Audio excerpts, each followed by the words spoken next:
Hello, welcome to my channel, VST. Open Visual Studio 2019, click Create a new project. Search for Web. Select ASP.NET Web Application.NET Framework and click Next. Enter the project name, like MVC Demo and click Create button.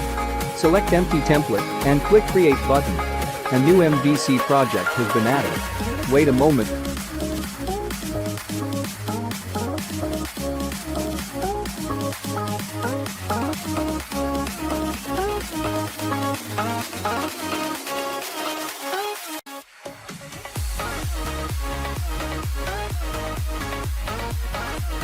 Now, first of all we will add models. Right-click on model, go to Add, New Items and click on it.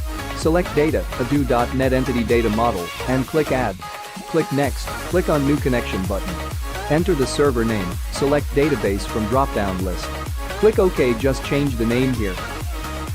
Click Next, expand table and select all of it, and click Finish button. Now wait a moment for process. A new models has been added.